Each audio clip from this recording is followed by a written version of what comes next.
எம்ஜிஆர் கூட நடிச்ச முதல் படமே டிராப். அப்படி இருந்தும் கூட, மனோரமா சினிமாவுல சாதிச்சது எப்படி?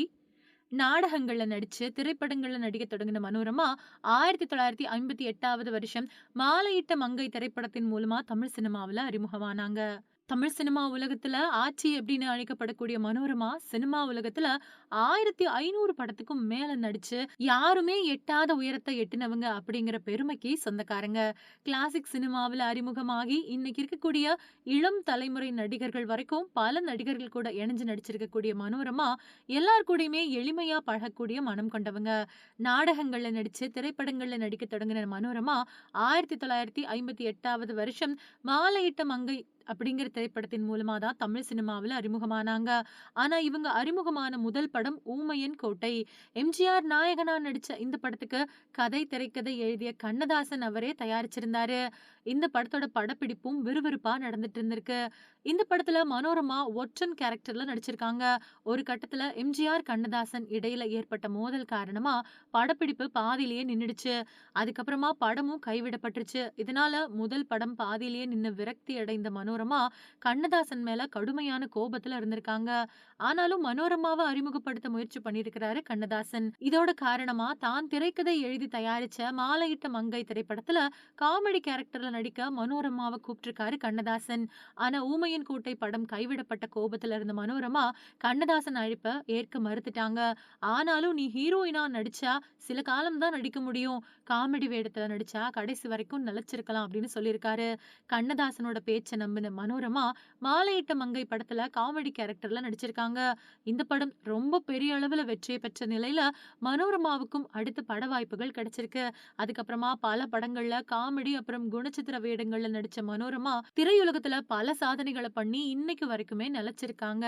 இப்படிப்பட்ட இவங்க மிகப்பெரிய நடிகையா இருந்தாலும், இவங்களோட ஆரம்ப கால வாழ்க்கை அப்படிங்கிறது ரொம்ப ரொம்ப கடினமான ஒண்ணா தான் இருந்திருக்கு.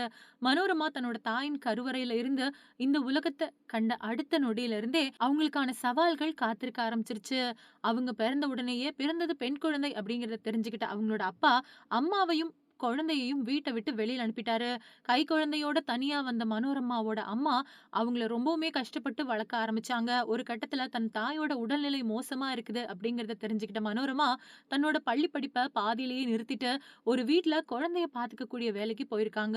மனோரமா நல்லா பாடுவாங்க அப்படிங்கிறது அந்த ஊர்ல வசிக்கக்கூடிய நெறைய பேருக்கு தெரிஞ்சிருந்தது. இந்த நிலையில அந்த ஊர்ல ஒரு தடவ நாடகம் நடந்தப்போ, அந்த நாடகத்துல நடிக்க நாயகிக்கு வசனமோ, பாட்டோ வரல. இதனால அந்த நாடகத்துல வேற யாரையாவது நடிக்க வைக்கலாம் அப்படின்னு அந்த நாடக குழு அந்த ஊர்ல இருக்கிறவங்கள விசாரிக்கும்போது மனோரமாவை எல்லாரும் கை காட்ட, மனோரமா அந்த நாடகத்துல நடிச்சாங்க. அந்த நாடகத்துல அவங்களோட நடிப்ப பார்த்து நெறைய பேரு பாராட்டுனாங்க. அந்த நாடகத்தோட ஒரு அங்கமா இருந்த பால்ராஜ் அப்படிங்கிறவர மனோரமாவோட நடிப்ப பார்த்து அவருக்கு அடுத்தடுத்து பல நாடகங்கள்ல வாய்ப்புகள வாங்கி குடுத்தாரு. மனோரமாவும் தன்னோட நடிப்பு திறமையால வேகமா அடுத்த நிலைக்கு வளர்ந்து வந்தாங்க. இந்த நிலையில நாடக சபாவுல முக்கிய பொறுப்புல இருந்த எஸ்.எம். ராமநாதன் அப்படிங்கிறவரு மனோரமாவ காதலிக்க ஆரம்பிச்சாரு. மனோரமாவும் ஒரு கட்டத்துல அவர காதலிச்சாங்க. மனோரமாவோட அம்மாவுக்கு கூட தெரியாம அவங்க எஸ்.எம். ராமநாதன கல்யாணம் பண்ணிக்கிட்டாங்க. இதனால மனோரமாவோட தாயார் ரொம்ப பெரிய வேதனை அடைஞ்சாங்க. மனோரமாவோட கல்யாண வாழ்க்கை ஆரம்பத்துல இனிமையா தான் போச்சு. மனோரமா கர்ப்பமானதும் பிரசவத்துக்காக தன்னோட தாய் வீட்டுக்கு வந்தாங்க. அங்க அவங்க போனதுக்கு அப்புறமா எஸ்.எம். ராமநாதன் அவங்கள போய் பார்க்கவே இல்ல. குழந்தை பொறந்து 15 நாள் கழிச்சு தான் எஸ்.எம். ராமநாதன் மனோரமாவ போய் பார்த்தாரு. அப்பவும் அவங்க குழந்தையா பார்க்க போகல. மாறா மனோரமாவ நாடகத்துல நடிக்கிறதுக்காக கூட்டிட்டு போறதுக்கு தான் வந்திருந்தாரு. குழந்தை பொறந்து 15 நாள் தான் ஆகுது. அதுக்குள்ள எப்படி நடிக்க வர்றது? அப்படின்னு மனோரமா சொல்ல, இதனால ஆத்திரம் அடைஞ்ச எஸ்.எம். ராமநாதன், "இனிமே நான் உன்ன சந்திக்கவே மாட்டேன்" அப்படின்னு சொல்லிட்டு போயிட்டாரு.